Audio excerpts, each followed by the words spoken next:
Et si un seul homme pouvait prendre quelque chose d'aussi prestigieux que le théâtre français et le faire vivre au cœur d'une ville calme comme Agen, loin de Paris, loin des projecteurs, et en faire un véritable centre culturel? Voici l'histoire de Pierre Debauche, l'homme qui a prouvé que la culture n'appartient pas qu'aux grandes villes. Né en 1930, Pierre Debauche grandit dans une France où le théâtre est encore largement centralisé à Paris. La capitale est la scène, les provinces sont le public. Si vous vouliez réussir dans le théâtre, il fallait monter à Paris. C'était la règle. Mais Debauche n'était pas intéressé par les règles. Très tôt, il est attiré par la scène, non seulement comme acteur, mais aussi comme penseur, comme bâtisseur. Pour lui, le théâtre n'est pas simplement un spectacle, c'est un outil capable de transformer les individus.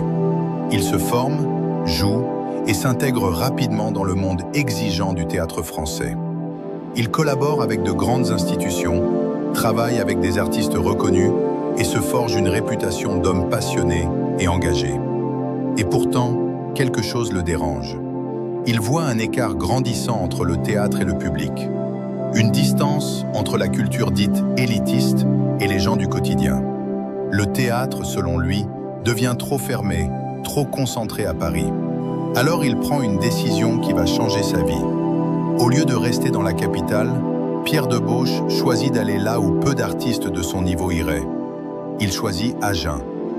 À cette époque, Agen n'est pas connue comme une grande ville culturelle. C'est une ville paisible du sud-ouest, riche d'histoire, mais loin du rayonnement artistique de Paris. Pour beaucoup, cela aurait été un recul. Pour lui, c'est une mission. Il arrive avec une vision.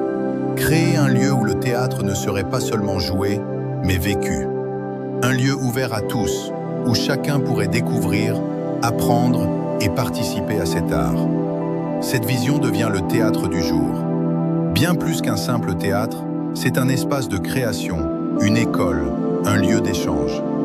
On y forme des acteurs, on y crée des spectacles, on y invite le public à ressentir et à réfléchir. Debauche croit en un théâtre accessible, humain, profondément connecté à la société. Et peu à peu, quelque chose de remarquable se produit. Dans une ville où le théâtre n'occupait pas une place centrale, une nouvelle énergie culturelle apparaît. Des jeunes viennent se former, le public s'ouvre, les représentations prennent du sens. Agen change. Pierre Debauche ne met pas seulement en scène des pièces, il construit une identité culturelle. Maintenant, faisons une petite pause. Si vous êtes encore avec nous jusqu'ici, merci. Cela signifie que vous appréciez